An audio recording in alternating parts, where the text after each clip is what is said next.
When we think of Canadian exports, we often think of oil, auto manufacturing, fertilizers,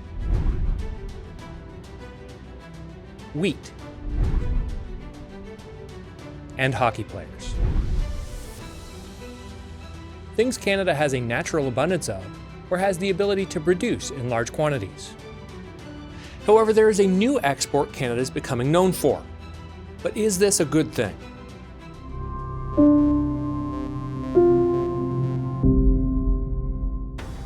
Matthew Bertrand, RCMP Chief Superintendent of Serious and Organized Crime and Border Integrity, stated in an interview with the CBC, "Sadly, Canada is a producing country of fentanyl and synthetic opioids.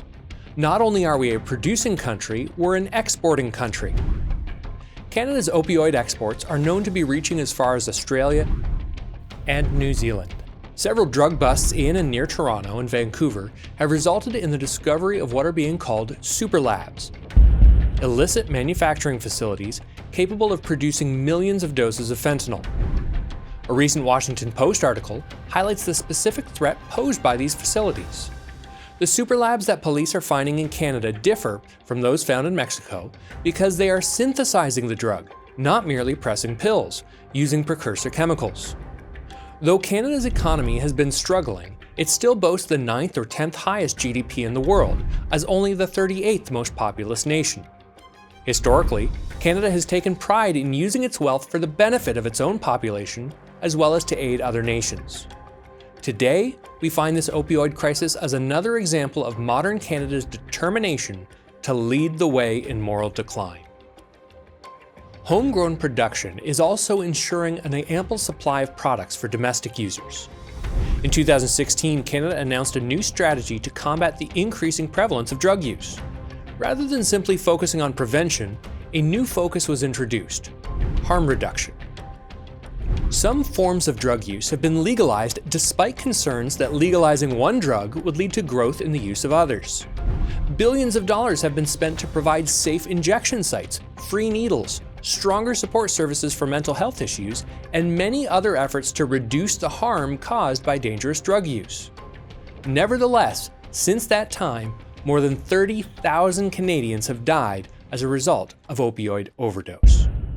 In 2022, an average of 20 Canadians died every single day from this preventable ailment.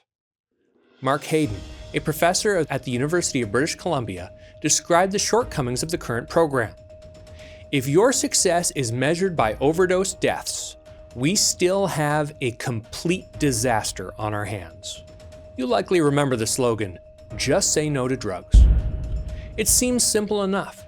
The message that drugs are destructive is one that most would agree with.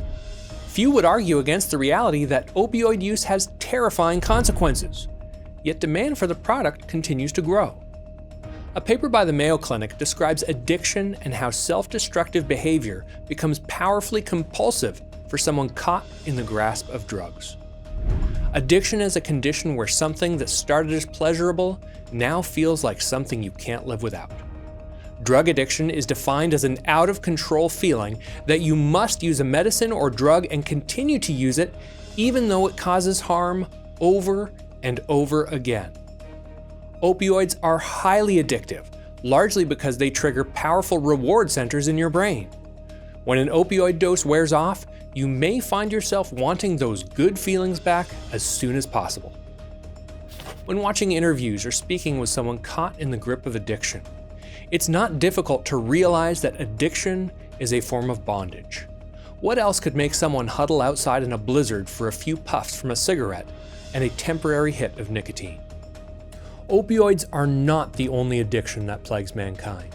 There is no shortage of vices that people know are not good for them in the long term, yet countless millions give themselves over to the control of these addictive substances and behaviors, to such a degree that breaking free may require medical help. Addictions, which so often start as avoidable vices, can tragically turn many into their unwilling slaves.